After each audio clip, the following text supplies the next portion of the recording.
Hello बच्चों, तो बेटा चलो आज हम लोग आगे डिस्कस करते हैं। कल हम लोग अमोनिया की हैबर प्रोसेस पढ़ चुके थे। आज हैबर प्रोसेस के आगे कंप्लीट करने वाले हैं और हैबर प्रोसेस के आगे जो हम लोग आज पढ़ेंगे, आज हम फिजिकल प्रॉपर्टीज पढ़ेंगे। तो इससे पहले हमने लैब मेथड और लैब मेथड के बाद हमने आप लोगों को उसका इंडस्ट्रियल मेथड बताया। तो चलो बेटा आज हम लोग उसी के आगे कंटिन्यू करते हैं और सबसे पहले आज हम जानेंगे फिजिकल प्रॉपर्टीज। तो बच्चों हेडिंग सभी की रहेगी फिजिकल प्रॉपर्टीज, यानी इसको हम लोग बोलते हैं भौतिक गुण। ठीक है, फिजिकल प्रॉपर्टीज, इसको भौतिक गुण बोलते हैं हिंदी में। ठीक है, तो फिजिकल प्रॉपर्टीज की बात करते हैं। क्या होती है फिजिकल प्रॉपर्टीज, सभी लोग ध्यान देंगे। देखो बच्चों, जो फिजिकल प्रॉपर्टीज है अमोनिया की, तो अमोनिया की अगर बात करें तो अमोनिया गैस जो होती है इसमें एक पंजेंट स्मेल पाई जाती है। थोड़ा सा पोलर भी नेचर होता है अमोनिया का। तो अगर हम एक एक करके बात करें तो सबसे पहली बात अमोनिया गैस हैविंग, इसमें जो है वो कैसी होती है, पंजेंट स्मेल होती है, हैविंग पंजेंट स्मेल। ठीक है, ये पंजेंट स्मेल रखती है, इसमें पंजेंट स्मेल होती है। हिंदी में आप लिख लोगे इसमें तीक्ष्ण गंध या तीक्ष्ण गंध युक्त गैस है, तीक्ष्ण गंध युक्त गैस है। ठीक है, तीक्ष्ण गंध इसमें होती है, तीक्ष्ण। ठीक, दूसरी अगर हम बात करें, ठीक से नहीं दिख रहा है, चलो हम फिर से साफ साफ लिख देता हूं, तीक्ष्ण पंजेंट, ठीक, गंध युक्त गैस है। दूसरी अगर बात करें तो ammonia gas is highly soluble in water. ये बेटा हाईली सॉल्युबल इन वाटर होती है। अगर इसकी बात करें तो ये बहुत ही ज्यादा सॉल्युबल है in water, highly soluble in water. आप लिख लोगे कि ये जल में बहुत ज्यादा घुलनशील होती है, मतलब ये वाटर में बहुत ज्यादा सॉल्युबल होती है, जल में बहुत ज्यादा घुलनशील होती है। अगली अगर बात करें तो जो अमोनिया गैस होती है बेटा, इसको अगर स्मेल करते हैं, स्मेल करने पर आंखों से आंसू निकलने लगते हैं, और अगर एक्सेस में स्मेल कर लिया जाए तो आदमी की डेथ भी हो सकती है। तो आप यहां पर लिख दोगे इट ब्रिंग्स टीयर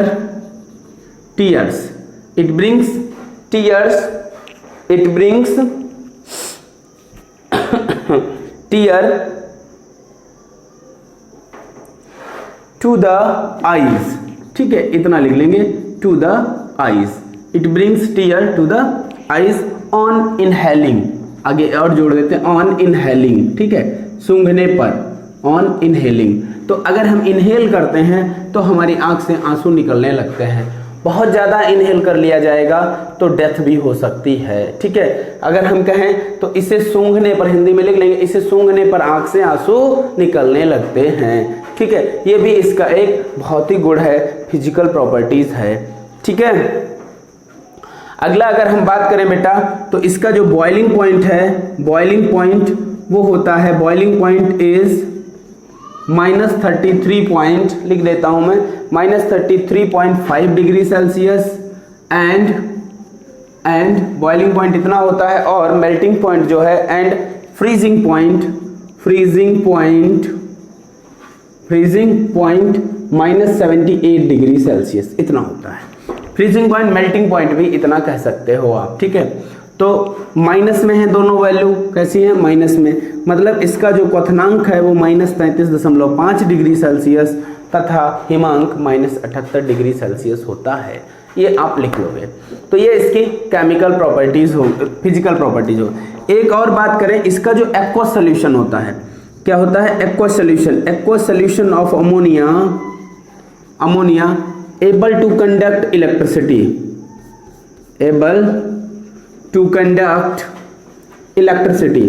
इलेक्ट्रिसिटी को कंडक्ट करने के लिए एबल होता है। यानी इसका जो जलीय विलयन है, आप लिख लोगे, इसका जलीय विलयन विद्युत धारा का चालन करता है। क्यों करता है, देखो क्यों करेगा, क्योंकि जो अमोनिया है, दिख नहीं रहा है, इसको मैं ऊपर लिखता हूं, क्योंकि जो अमोनिया है बेटा, क्या है, अमोनिया, तो साफ कर देता हूं,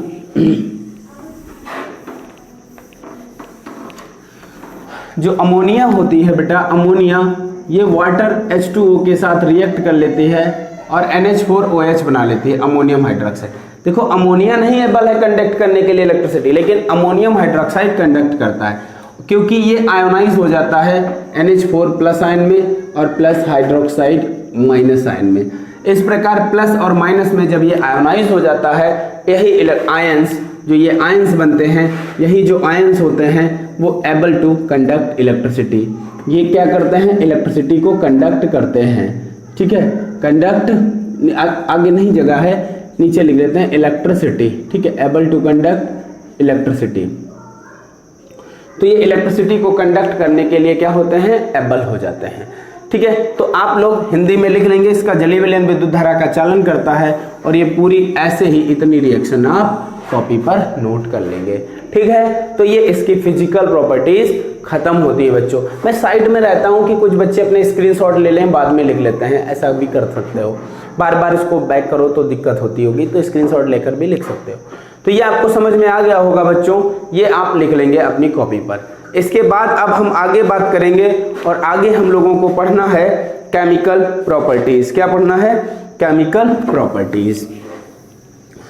तो केमिकल प्रॉपर्टीज इसकी बहुत हैं, लेकिन कुछ very very most important properties हैं, वो हम डिस्कस करेंगे, वो हम आपके सामने डिस्कस करेंगे जरूर। उनको आप अपनी कॉपी पर जरूर नोट कर लीजिएगा, बहुत ही इंपॉर्टेंट, एक एक करके हम लोग उनको डिस्कस करने वाले हैं। ठीक है,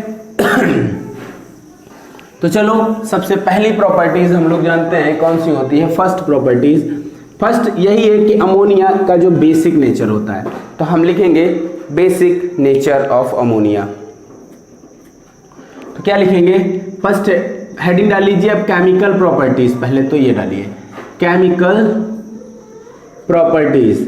केमिकल प्रॉपर्टीज का मतलब है रासायनिक गुण। ठीक है, केमिकल प्रॉपर्टीज, और इसमें लिखो गिवन बिलो, यानी निम्न है। नंबर 1 हेडिंग आप लोग डालेंगे, नंबर 1 जो हेडिंग रहेगी वो रहेगी बेसिक नेचर, यानी बेसिक नेचर हम लोग अब पढ़ेंगे। बेसिक नेचर क्या होता है, यानी उसकी क्षारीय प्रकृति क्या होती है, उसके बारे में हम लोगों को जानना है, बेसिक नेचर के बारे में। देखो बेटा, बेसिक नेचर अगर बात करें अमोनिया का, तो अमोनिया सिंपल सी, देखो बेस क्या होते हैं, अगर हम अर्हीनियस कॉन्सेप्ट देखें तो जो आयोनाइजेशन के बाद हाइड्रोक्साइड आयन देते हैं, जैसे कि ये NaOH है, इसका अगर आयोनाइजेशन हो गया और ये Na+OH निगेटिव दे रहा है, तो ये क्या है? ये बेस है। जो हाइड्रोक्साइड आयन देंगे, हाइड्रोक्साइड आयन डोनर बेस होते हैं। या फिर हम बोले प्रोटॉन एक्सेप्टर भी बेस होते हैं, या फिर हम बोले जो एसिड के साथ साल्ट बना लेते हैं वो भी बेस होते हैं। तो देखो बेसिक नेचर की बात करें तो जो अमोनिया होती है, इसमें क्या करते हैं? लोन पेयर इलेक्ट्रॉन पाए जाते हैं, इसके कारण ये लुईस बेस भी होता है। ये क्या करता है बेटा? ये जो वाटर है, वाटर के साथ रिएक्ट कर लेता है और अमोनियम हाइड्रोक्साइड बना लेता है। अभी हमने रिएक्शन बताई थी। ये फर्दर आयोनाइज हो जाता है अमोनियम प्लस आयन और प्लस हाइड्रोक्साइड आयन। तो due to hydroxide ion it shows basic nature, तो इसका एक्वस सॉल्यूशन भी बेसिक होता है। ठीक है, पहली बात तो ये हो गई, यानी इसका जल में जब घोलेंगे तो जली विलयन भी क्षारीय होगा।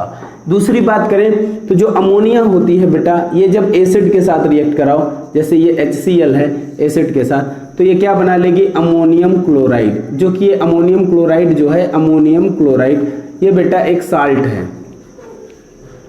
अमोनियम क्लोराइड क्या है? साल्ट है। ये क्या है? साल्ट। ठीक है, ये साल्ट बन जाएगा। इसके बाद अगर हम बात करें तो अमोनिया जब है, जब ये H2SO4 के साथ रिएक्ट करती है तो जानते हो क्या बना लेती है? 2 मोल अमोनिया है, यहाँ बन जाता है NH4 का होल ट्वाइज SO4, यानी अमोनियम सल्फेट। क्या बनता है? अमोनियम सल्फेट बनता है।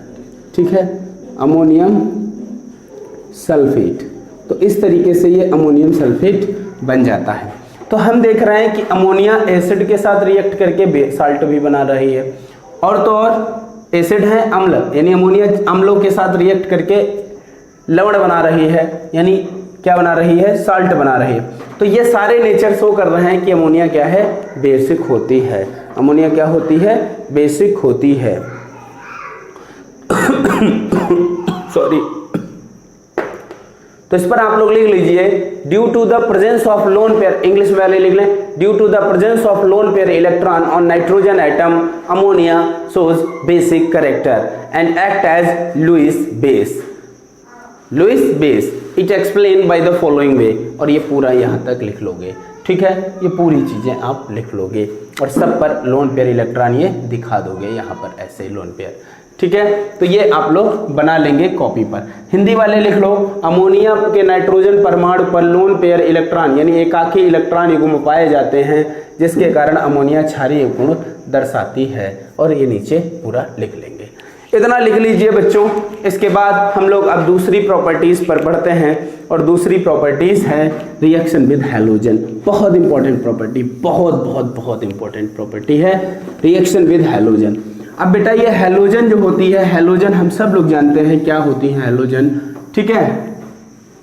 तो चलो अगली हेडिंग डालो सभी लोग। दूसरी हेडिंग जो है, दूसरी हेडिंग बच्चों डालते हैं, दूसरी second heading reaction with halogen. Reaction with halogen, तो रिएक्शन विद हैलोजन मतलब हैलोजन के साथ हम इसकी रिएक्शन पढ़ने वाले हैं, ठीक है। हैलोजन के साथ अभिक्रिया हिंदी में लिख लेंगे, हैलोजन के साथ अभिक्रिया, ठीक है, के साथ अभिक्रिया। चलो मैं लिख देता हूं, ये आप लिख लेंगे, ठीक है। तो रिएक्शन विद हैलोजन हम लोग लिखते हैं हैलोजन के साथ अभिक्रिया। तो ध्यान देना बच्चों, रिएक्शन विद हैलोजन की अगर मैं बात करूं तो ये दो प्रकार से हैलोजन के साथ अमोनिया रिएक्ट करती है। एक तो एक्सेस में अमोनिया होगी, एक्सेस मतलब जैसे देखो हैलोजन मतलब बेटा X2, X2 में हम Cl2, Br2 और I2 ले सकते हैं, ये जो है ये ले सकते हैं, ये सारे हैलोजन हैं, ये सारे क्या हैं हैलोजन होते हैं, ये सारे हैलोजन हैं, कोई भी इनके साथ ले सकते हैं। तो ये दो प्रकार से रिएक्ट करेगी। जैसे कि अगर मैं क्लोरीन के साथ रिएक्ट कराऊं तो आप लिख लोगे यहाँ पर it react by the following two ways, ये निम्नलिखित दो प्रकार से क्रिया करती है, ठीक। नंबर 1, और नंबर 1 में क्या लिखेंगे कि एक तो हैलोजन है, दूसरी अमोनिया है। जब बेटा अमोनिया को ज्यादा लिया जाए, इसको ज्यादा ले लिया जाए तो ये एक्सेस में हो जाएगी, तो दूसरा प्रोडक्ट। दूसरा क्या हो सकता है, ये एक्सेस है तो ये कम, अगला हो सकता है कि ये एक्सेस में हो, ये ज्यादा हो और ये कम हो जाए, तो ऐसा हो सकता है। तो दो प्रकार से हम रिएक्ट कराएंगे, वही दोनों हम अलग अलग लिखेंगे। और क्या लिखते हैं आप लोग ध्यान दीजिए, ठीक है। पहला हम यही लिखेंगे वेन जब अमोनिया, अब चलो रिएक्ट करा देते हैं, जैसे कि 8NH3 है और ये 3Cl2 है, इसके साथ रिएक्ट कर रहा है तो बन जाएगा 6NH4Cl और प्लस N2 बन जाएगा, नाइट्रोजन गैस बनेगी, और ये अमोनिया है। तो आप यहाँ पर एक तो इस तरीके से ये रिएक्ट कर रही है। दूसरा एक और है तरीका कि जब अमोनिया 3Cl2 के साथ रिएक्ट करे तो ये NCl3 बना लेता है और 3HCl बनता है। अब इन दोनों रिएक्शंस को आप गौर से देखिए। देखो बेटा यहाँ पर 8 अमोनिया मॉलिक्यूल हैं और 3 क्लोरीन है। कहने का मतलब ये हुआ कि इसका अमोनिया का एक्सेस है, अमोनिया का क्या है एक्सेस है, ज़्यादा में है। अगर यहाँ देखें तो यहाँ 1 अमोनिया है और 3 क्लोरीन है, तो यहाँ क्लोरीन एक्सेस में है, क्लोरीन की मात्रा ज़्यादा है। समझ में बात आई या नहीं आई? जब ज़्यादा क्लोरीन होती है तो यहाँ बनता है नाइट्रोजन ट्राईक्लोराइड। क्या बनता है? Nitrogen trichloride. और जो बेटा नाइट्रोजन ट्राईक्लोराइड होता है ये एक्सप्लोसिव होता है, याद रखना, विस्फोटक होता है, एक्सप्लोसिव होता है, ये विस्फोटक होता है। क्या होता है? विस्फोटक होता है, ब्रैकेट में विस्फोटक लिख लेना हिंदी मीडियम में, ठीक है। और अगर अमोनिया एक्सेस में है तो यहाँ साल अमोनिक बनता है और साथ में नाइट्रोजन बनती है, यानी नौसाधर और नाइट्रोजन प्राप्त होती है। तो इंग्लिश में क्या लिखेंगे इसमें हम लोग? व्हेन एक्सेस ऑफ, फर्स्ट लिखेंगे 2 वेज लिखा, अब नंबर 1 लिखेंगे when excess of ammonia react with chlorine then nitrogen and sal ammoniac is formed. ठीक, हिंदी में क्या लिखेंगे? जब अमोनिया का अधिक क्लोरीन के साथ क्रिया करता है तो नौसादर तथा नाइट्रोजन प्राप्त होती है। इतना लिखने के बाद ये अभिक्रिया आप अपनी कॉपी पर नोट कर लेंगे, ये अभिक्रिया कॉपी पर नोट कर लेंगे। इसके बाद फिर हम हेडिंग डालेंगे, नंबर 2 लिखेंगे, और नंबर 2 में क्या लिखना होगा? When excess of chlorine react with the ammonia then nitrogen trichloride explosive is formed. Hindi में क्या लिखना होगा कि जब क्लोरीन का आधिक्य अमोनिया से क्रिया करता है तो नाइट्रोजन ट्राईक्लोराइड विस्फोटक प्राप्त होता है। और नीचे ये भी रिएक्शन आपको उतार लेनी है। इस प्रकार बच्चों हम ये दोनों रिएक्शंस लिख लेंगे।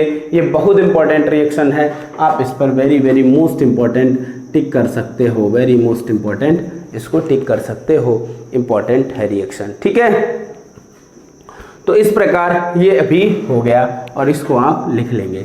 अब बच्चों हम आगे बढ़ेंगे और अगली रिएक्शन लिखने वाले हैं, और अगली रिएक्शन जो हम लिखेंगे रिएक्शन विद साल्ट। अब हम साल्ट, कुछ साल्ट होंगे उनके साथ इसकी रिएक्शन को एक्सप्लेन करेंगे, लेकिन साल्ट के साथ इसकी रिएक्शन को एक्सप्लेन करने का मतलब है कि इसमें हम उसका एक्वा सॉल्यूशन लेना पड़ेगा। क्या लेना पड़ेगा? उसका एक्वा सॉल्यूशन लेना पड़ेगा। लेकिन हम साल्ट से पहले एक्वा सॉल्यूशन वाली रिएक्शन बाद में शुरू करेंगे। उससे पहले बेटा हम लोग क्या करेंगे, उससे पहले हम आप लोगों को नॉर्मल अमोनिया वाली रिएक्शंस करा देते हैं। तो अब अगली रिएक्शन हम लोग जो पढ़ेंगे वो पढ़ेंगे reaction with diborane. Reaction with diborane. तो चलो लिखते हैं, हेडिंग डालिए अब, रिएक्शन विद डाइबोरेन। ठीक है, रिएक्शन विद डाइबोरेन मतलब डाइबोरेन के साथ अभिक्रिया, बोरेन। ठीक है, डाइबोरेन के साथ अभिक्रिया। तो चलो हेडिंग डाल लेंगे सभी लोग, डाइबोरेन के साथ अभिक्रिया। ठीक है, तो डाइबोरेन के साथ अभिक्रिया किस प्रकार से होगी और क्या प्रोडक्ट बनेंगे उन पर हम लोग चर्चा करते हैं। डाइबोरेन के साथ अभिक्रिया, डाइबोरेन के साथ भी ये अभिक्रिया जब करता है, अगर हम बात करें तो बेटा ध्यान देना जरा, पानी चलो अभी हम पढ़ लेते हैं फिर पीते हैं। तो जब ammonia 6NH3 ammonia diborane B2H6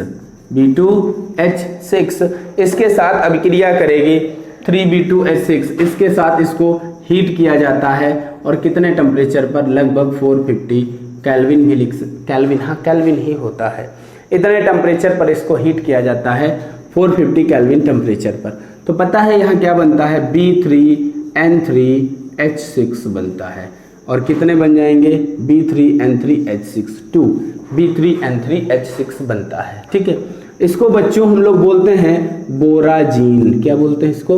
बोराजीन। क्या बोलते हैं इसको? बोराजीन बोलते हैं। और साथ में इसके बोराजीन बनते हैं और इसके साथ में बाई प्रोडक्ट के रूप में हाइड्रोजन निकलते हैं और 12 हाइड्रोजन निकल जाते हैं। ठीक है, तो ये बोराजीन बना। ये क्या है? ये अमोनिया है, और ये क्या है? ये है डाइबोरेन। क्या है? डाइबोरेन। ठीक है, तो ध्यान दीजिए हम क्या लिखेंगे, क्या लिखेंगे आप लैंग्वेज में ध्यान दीजिए। When ammonia react with diborane at 450 kelvin temperature then borazine is formed. Borazine is formed. इस रिएक्शन को नोट करना है।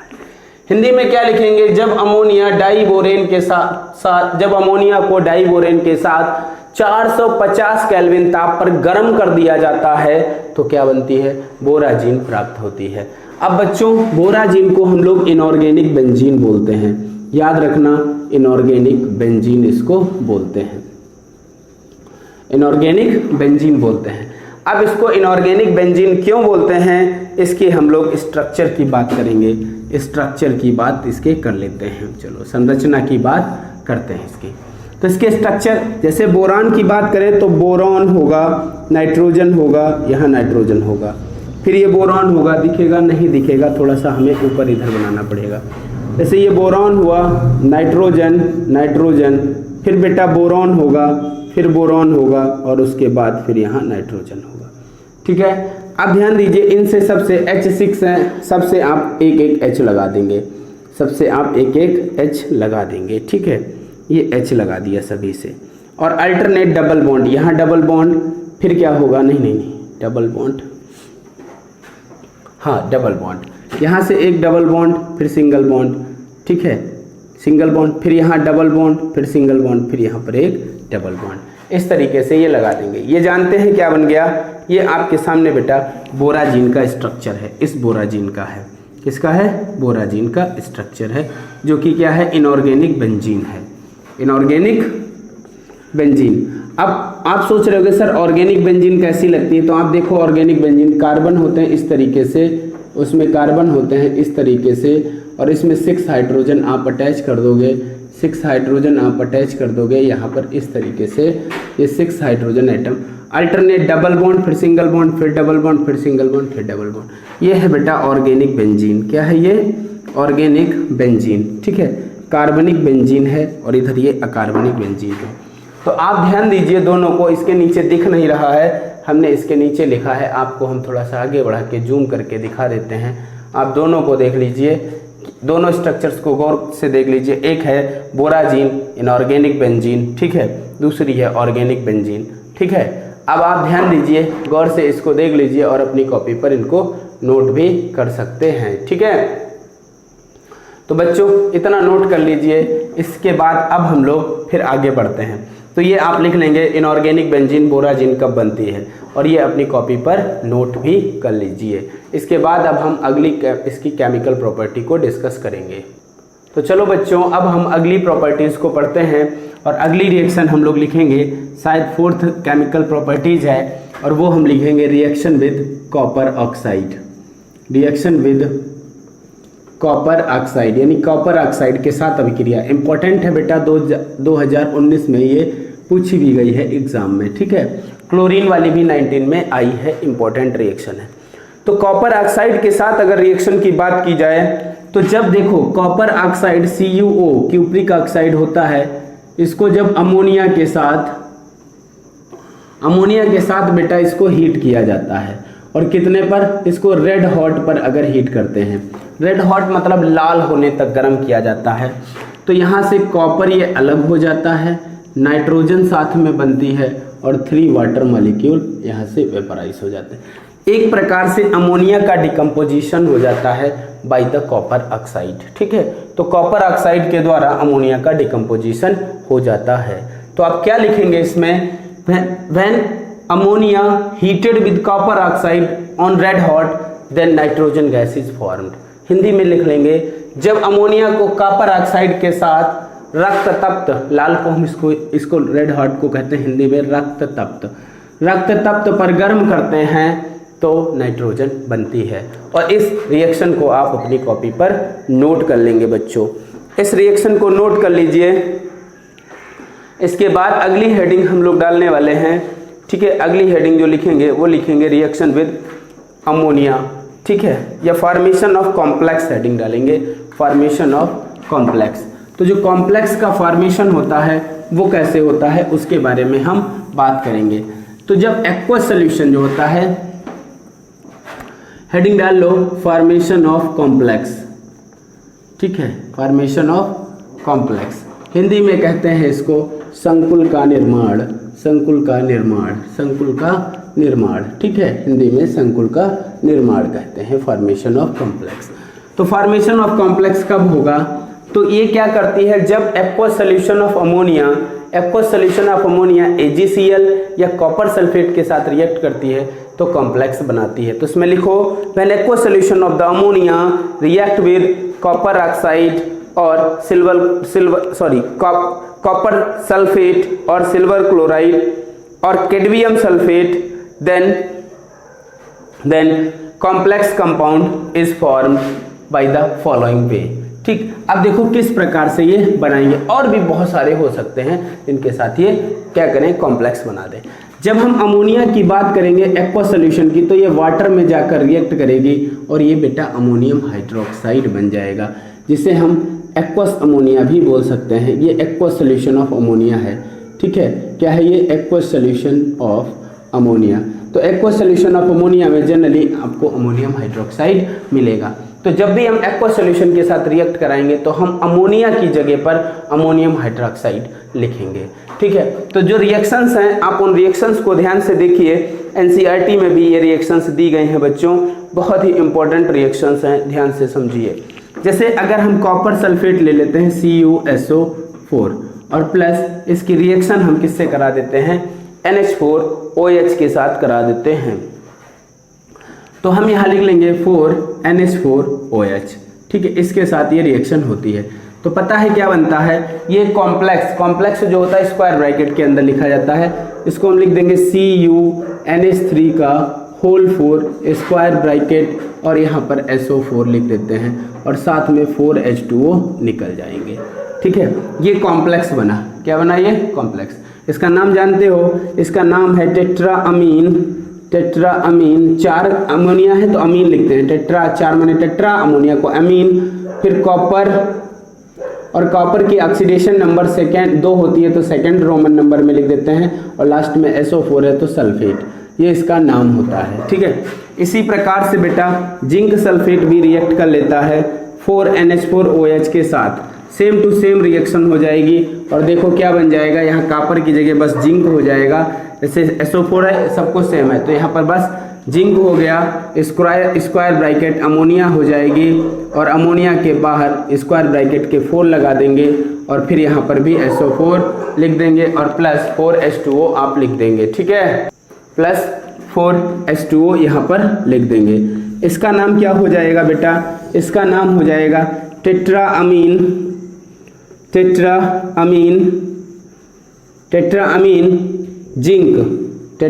जिंक, रोमन में सेकेंड सल्फेट। सेकेंड जो है वो ऑक्सीडेशन नंबर है, ये बेटा इनकी IUPAC नेम है। अभी आपको जब हम कोऑर्डिनेशन नंबर चैप्टर पढ़ाएंगे तो उसमें आपको बताएंगे। तो ये भी एक कॉम्प्लेक्स बन गया। इसी प्रकार और भी बन जाएंगे, हम ऊपर लिख देते हैं, इसको साफ करके हेडिंग आप लोगों ने डाल ली होगी। तो ये बन गया। अगर इसके अलावा भी हम देखें तो ये और भी रिएक्शन कर सकते हैं, सेम टू सेम ऐसे ही रिएक्शन हो जाएगी और आप लिख सकते हो कैडमियम सल्फेट के साथ reaction, cadmium CdSO4 cadmium sulphate, और यहाँ पर भी आप 4NH4OH लिखोगे, सेम टू सेम रिएक्शन है। और यहाँ ये कैडमियम हो जाएगा, ब्रैकेट के बाहर अमोनिया, ब्रैकेट के अंदर अमोनिया, इसका भी स्क्वायर 4 हो जाएगा और यहाँ SO4 और प्लस 4H2O ये बन जाएगा। इसका नाम जानते हो क्या होगा, तो बच्चों इसका नाम हो जाएगा टेट्राअमीन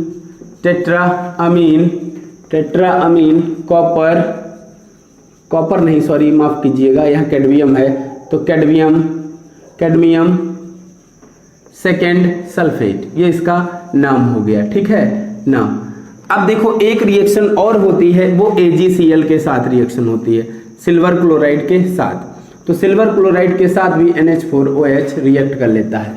यहाँ बेटा क्या होगा, इसकी वैलेंसी 1 होती है तो यहाँ हमें 1 हाफ लेना पड़ेगा, जितना यहाँ लिया इसका हाफ लेना पड़ेगा क्योंकि इसकी वैलेंसी Ag की 1, इनकी सबकी 2 होती है तो यहाँ डबल लिया था, ठीक है।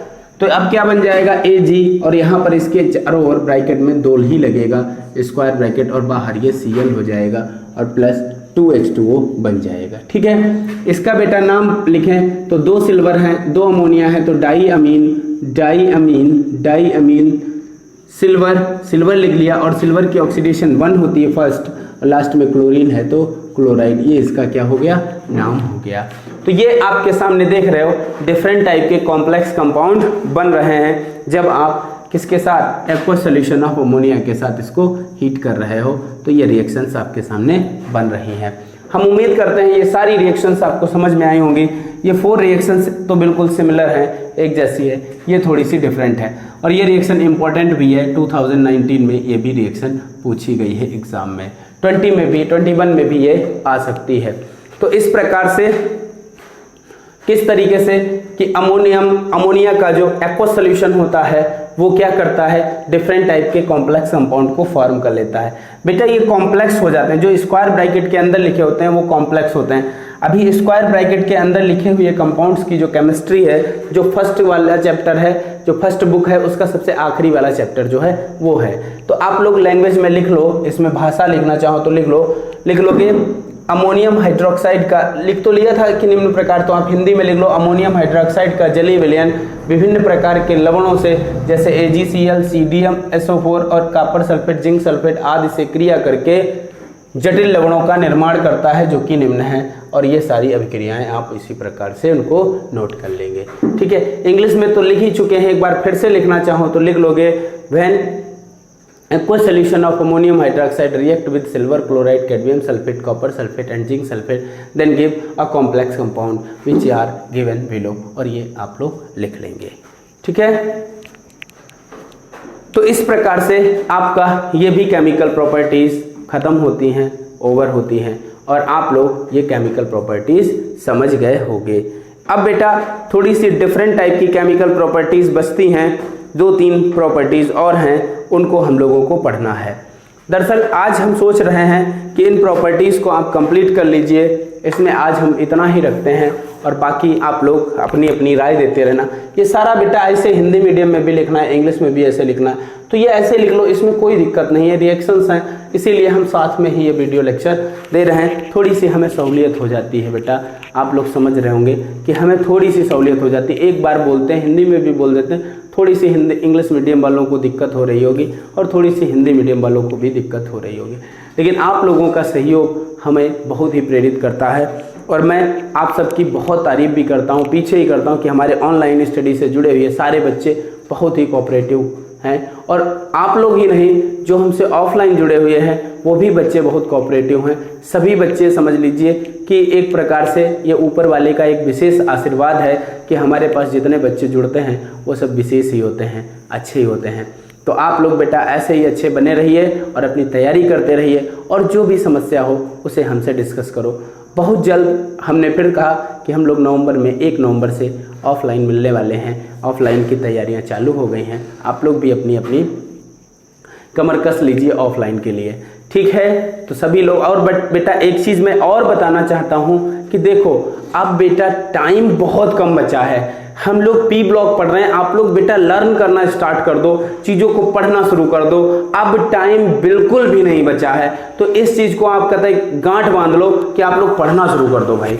ये अब टाइम लापरवाही कतई नहीं। जो ये यूट्यूब पर फालतू में चीज़ें देखी जाती हैं, व्हाट्सएप चलाई जाती है, व्हाट्सएप पर इस समय स्टेटस बदलना बहुत ज़रूरी नहीं है, पढ़ाई करना ज़रूरी है। आप लोग अपनी पढ़ाई करिए, व्हाट्सएप पर स्टेटस मत बदलिए, ठीक है। आप इतनी मेहनत कर लीजिए, इतनी मेहनत कर लीजिए कि आप इतने अच्छे नंबर लेकर आओ कि आपका स्टेटस मैं लगाऊं, आपका स्टेटस और भी सभी लोग लगाएं और उन सभी लोगों को दिखा दीजिए कि मेरे अंदर कितनी दम है। और ये सिर्फ तुम कर सकते हो, उसके लिए तुम्हें मेहनत करने की आवश्यकता है और एक प्रचंड मेहनत की आवश्यकता है। एक बेटा आवाहन कर लो कि मुझे ये करना है, ये महायज्ञ है, इसके लिए आप सबको तैयार है होना है। और एक चीज़ और बता दें कि इस कोरोना महामारी में हमें बहुत कुछ सिखा दिया है और अब भी अगर तुम लोग नहीं सुधरे तो समझ लीजिए कि कुछ नहीं होने वाला।